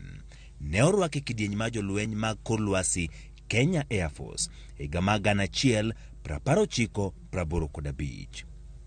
E tiegruok mare mar somo, Ogola ne ochuone kondo mar somo e katiegruok weche mag lweny boma ma Paris e piny France, to kod katiegruok ma jolweny e Kenya National Defence College. Bende ne oyudo somo rang'iny mar diploma e chenro mag lweny gi tudruok gi pinje maoko e mbalariany ma Egerton, osimbo mar digri e weche mag siasa kod masters e weche mag tudruok gi pinje maoko e mbalariany ma Nairobi. Ne oidho ngas mochopo rang'iny mar general, kendo ne omiye ting' kaka komanda mar jolweny e Kenya Air Force e tarik 15 dwe mar 7 higa ma 2018, lemo manobede kuom higni 3. E tije bende yande osebedo e lemo mamoko kaka jalup komanda mar Kenya Air Force, Base Commander Laikipia Air Base e kind lemo mamoko. Mana nonro machuok kende mar iwacho kanyo ni General Francis Ogola makoro gesani osenindo. Wach mabendo yang mana dakika moko machuok kende kod jatend piny Kenya William Ruto. Jogo mabende ne ok owinjo ler kotenore kod gino ma jatend piny Kenya William Ruto ne oyango en ni masira ma kama otimore kamoro ni Sindar. Sindar ni nitiere e location ma Keben, to location ma Keben ni nitiere division mong'ere kaka Tot. To division ma Tot no nitiere e county mar Elgeyo Marakwet. Masira mandege no timore saa 8:20 ma kawuono, kendo endege no mane oting'o General Francis Ogola ne oting'o ji 11. E kind ji 11 go, 9 kuomgi nowito ngimagi. 2 gin mago mane otony, gin nyinga bende ne ochiw kanyo. Kendo kaluwore kod jatend piny Kenya William Ruto, ne giwuok Nairobi, boma ma Nairobi manutiere kaunti ma Nairobi okinyi ma kawuono, kendo ne gidhi goyo piksen chenro ma opogore opogore. Moko kuom chenro mane gidhi ng'iyo gin kotenore kod jolweny manyicho oter e gwenge mag nyandwat mar Hoho mar Okak kotenore kod chenro manotisi ni maliza uhalifu. Ing'eni gwenge machal kamago nitiere kod kweth mag jonjore mosebedo ka chando kendo rocho chenro mopogore opogore mag jodaka moting'o mag somo, mag thieth, mag wuoth, kendo jolweny osebedo ka nitiere gwenge. Koro kaka general margi ne odhi mar mondo ne ogo piksen kendo ng'iyo kweth mantiere kuno to kod chenro magi kaka gi dhi nyime. Rukinyi ma kawuono ne okwongo dhi e kaunti ma Baringo, bang'e no dhi e kaunti ma Turkana kama ong'ere kaka Kainuk, kama ne otwakie kod jolweny mani kuno gi gombaka kendo yang kanyo no puoyo gi chenro margi ma gisebedo ka gidhi godo nyime. Bang'e no dhi kamoro ni Chesegon mantiere e kaunti ma West Pokot, kama nitiere kweth mane osebedo ka dhi nyime kod chenro magi e skund sekondar mar Cheptulel Boys, chenro bende gisebedo ka gikongo a skundno. Bang'e no dhi e kaunti ma Uasin Gishu, kama ne oromo kod jogo manche eka iwacho ni kurutu manche kokaw ma bende yudo tiegruok mondo mi gibed jolweny. Tok chenro ma kamane kane wuok kod kalapapla margi kata ndege mar jolweny, ema masira ma kamaendi ne ojukogi, kendo iwacho ni ndege no ne oyudo masira mana tok kane osewuok. Mano koro e kaunti mano ma Uasin Gishu, ma kato masira yudogi e kaunti ma Elgeyo Marakwet, kama ong'ere kaka Sindar, Keben, location division matot Elgeyo Marakwet. Kendo kaluwore kod jatend piny Kenya William Ruto mabende otwak kod oganda mabende koro golo odok to kod ire wang' ji oyango kanyo ni piny Kenya owito jogo manochiwore ne tich kotelnegi kod General Francis Ogola. Kendo wacho kanyo ni achiel kuom jogo mane ochiwore gi dho ngere iluongo ni gallant officer. Wacho ni oganda jo Kenya piny mangima, jogo magin familia, gin mo bende koro bedo kod kuyo, kendo en ting' manie pek kod lit ne oganda mathoth. Oro tene malit kod kuyo ne familia ma ji ochiko mowito ngimagi, mane gin apisase kidienje mopogore opogore mag jolweny, kaka oyango gi nyinge mane ochiw kanyo. Kendo oyango ni piny Kenya biro dhi e kuyo mar ndalo adek.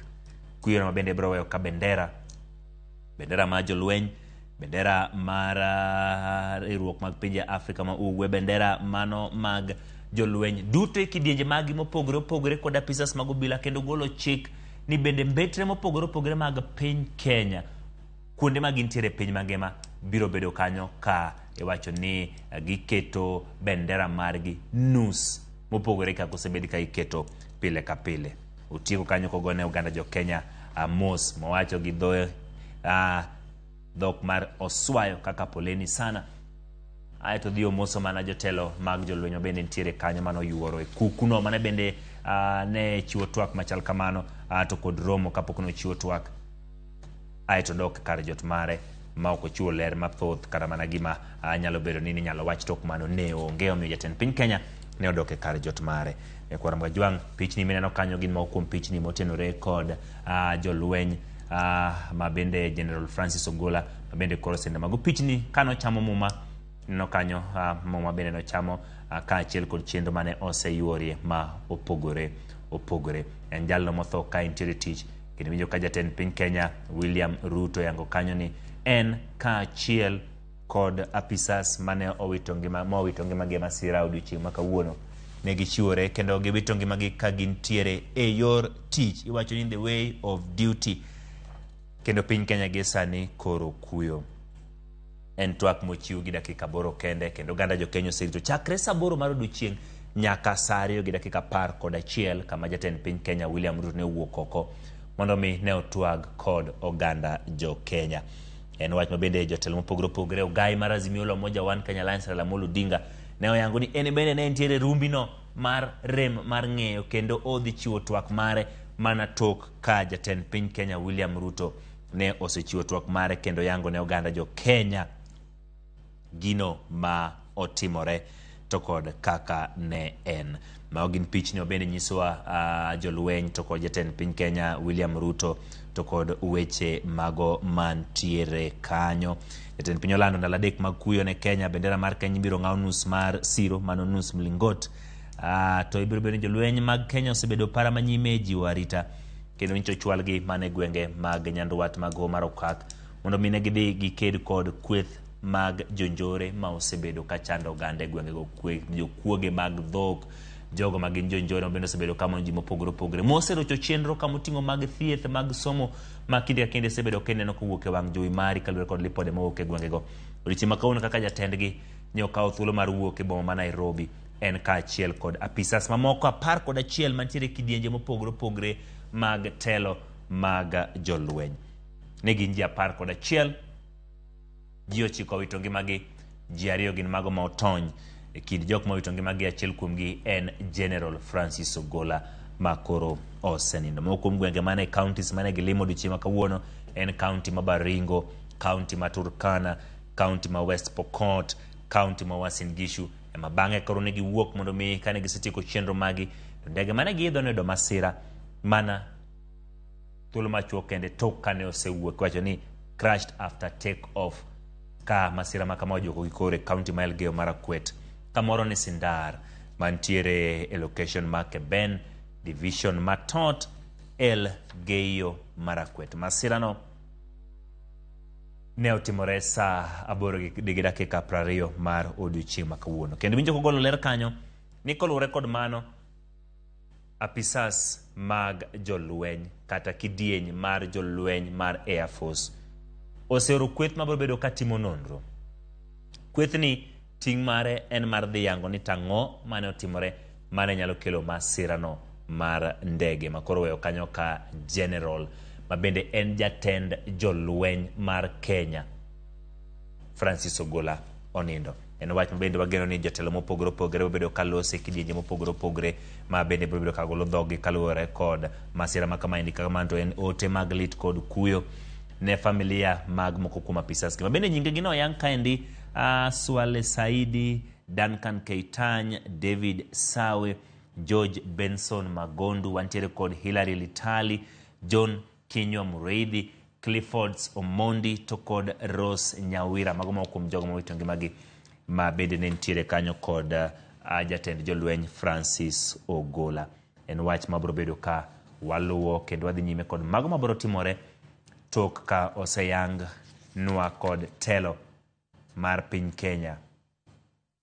E gino mano timore ma oganda jo Kenya nosebedo karito. Oganda jo Kenya nokwa mondo mi oriti mondo mi yang ne giler kore na diera en ayanga ni General kama jatend jolweny Francis Ogola onindo. Biro paro ni nyoche kokao telo mar jolweny mana ma oktin ne higni 2 mokadho kendo nosebedo kochwalo chenro mage ma opogore opogore kendo koro gie sani kapok owuok kata mana tieko ting' mare kaka jatend jolweny e apisi kata kapok odhi rutaya kata wuok e komno to magoro koro olal kode.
Yankora mogin pichni mag mosenindo Francis Ogola ma bende na chiel kuom apisas karamana jolweny to kod apisas manowuotho godo ochiko moko manowito ngimagi ma bende abro yangu ni kanyo mana thuolo machuok kende. Gie sani jatend piny Kenya manosederu Rutaya Uhuru Kenyatta bende koro oseoro otene mag lit mag kuyo. Abro somo ndiko gi dho ngere, abro loko mondo mwang'e ni tang' matimre. Yango kanyo ni oyudo gi luoro kod buok ahinya report motenore kod tho mar General Francis Omondi Ogola mabende ne jatend jolweny kaluwore kod tho mare motimore e masira mar ndege motimore kamoro ni Kaben Cheptulel e tong' mar Elgeyo Marakwet kod West Pokot. Ma endin ote mar jatend piny Kenya manosederu Rutaya Uhuru Kenyatta. Owacho ni en lal maduong' ne piny Kenya. Oyango ni ne nok en mana jal manitiere kod lony e weche mag telo mag jolweny, to ne ng'atno mane ochiwore kendo ochiwo ngimane kane otiyo ne weche mag rito piny Kenya.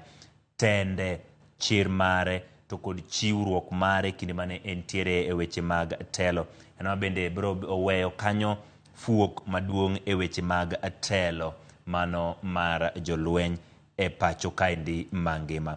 Oyango ni kaka kane en jatend piny ne entiere kod thuolo mar tiyo kanyakla kod mosenindo Ogola kaka ne en jalup jatend jolweny mano kidieny mar Air Force, kendo bang'e kane obedo jalup jatend jolweny kendo bang'e obiro bedo jatend jolweny.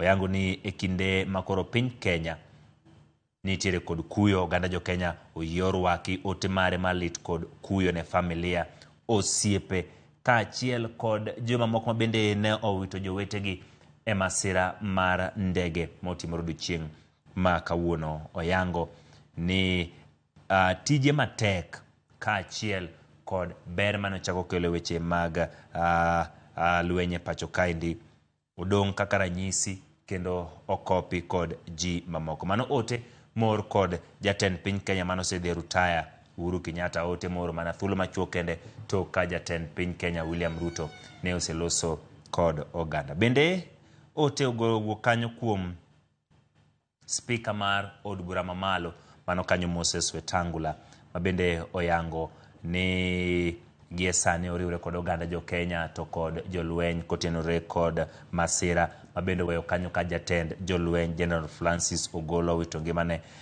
kaluwore kod masira mar ndege ma otimore apoya e kinde mane entiere e tijene e kaunti ma Elgeyo Marakwet. Kendo mano bende gie sani pod oganda jo Kenya oyudo kod pek to kod lit miwuoro. Wacho ni kinde ni bende oro ote mag lit kod kuyo ne familia mag ji mamoko na pisas mamoko mane entiere kode kamoting'o Brigadier Swale Saidi, Colonel Duncan Keitany, Lieutenant Colonel David Sawe, Major George Benson Magondu, Captain Sora Mohamed, Captain Hilary Litali, Senior Sergeant mong'ere kaka John Kinywa Mureithi to kod Sergeant Cliffons Omondi to kod Sergeant Rose Nyawira maduto ne ntiere kanyo kod mosenindo General Francis Ogola kuom ne chiwore ne piny Kenya ne tije mane gisetimo. Oyango ni oero ute mag lit kod kuyo kabendo yango ni oganda jo Kenya nego koriwre kamoro achiel e kinde ni makoro gikadhi e pek kabendo poe kuom ne gichiwore ne tijegi ka duto mane otimo brodong' kaka rapar e weche mag telo mag jolweny. Okwayo chango mapiyo ne ji ariyo mane otony e masira mar apayano ka jogo ma wito ngimagi to chunygi obed kama okwe. Mano ote mowuok kuom spika mar od bura mamalo Moses Wetangula mana thuolo machuok kende tok kane masira makama osetimore. Bende kotenore kod mano bende wacho kanyo ni miyo mokwongo e pacho kaendi Mama Rael Ruto bende oseoro otene mag lit kod kuyo kotenore kod tho mar General Francis Ogola kachiel kod apisa moko ote neno mana thuolo machuok kende wabiro bedo ka wayudo ote no mar mondo mi wang'eni to owacha ng'oa mano en miyo mokwongo pacho kaendi Rael Ruto oyango kanyo ni en gino momake kod buok kod lit ma ote mobaye mbuine mano mar Facebook kaluwore kod tho mar General Francis Omondi Ogola mane en jatend jolwenye pacho kaendi mong'ere kaka Chief of Defence Force CDF wacho ni lamo mare to kod paro to kod kuyo en mano ma ntiere kod wacho ni jaod mosenindo Aileen Ogola to kod familia no kinde ni magi kadhe mapek mag lit kod kuyo oyango ni bende gi paro familia mar ji mamoko mago mabende owito jowetegi mane ntiere kachiel kod General Ogola kalore kod masira ma apoyani mage sane mako ng'ado Kenya. Kwa ng'iyo kanyo mag kuom ote ma ji oseoro. Grace wacho ni pole sana kuom tho Ogola mos mang'eny mano Grace kawuok oneno na kamano kuom oro ote nyakwara mga jwang nyalo oro ote mar 2-3-6-0 kalore kod masira machal kamaendi. An Zenath kawuok Nyachar arolit kod kuyo ne anyuola mar mosenindo General Ogola mago ote madonyono kuom in janeno marwa inyalo dhi nyime kod oro namba mar 2-3-6-0 bedo gi thuolo mar mondo mi waketi kwa somo gi achiel kachiel janeno ko wacho ni nyinge nga ogoyo mos ne familia mar General Ogola kod jogo mane en go kawadok e ote mane oro kanyo kod miyo mokwongo pacho kaendi mama Rael Ruto oro kanyo ote mowuok muma Zaburi 34 kare 10 kod dwaro mondo mi gibed kod hocho e kinde ni mag kadhe mapek mago moko kuom ote ma waseyudo nyakwara mga jwang kuom jotelo mopogore pacho kaendi waseyudo ote mano mar speaker mar od bura malo Moses Wetangula waseyudo ote mar mane jatend piny Kenya mano sedie rutaya mano Uhuru Muigai Kenyatta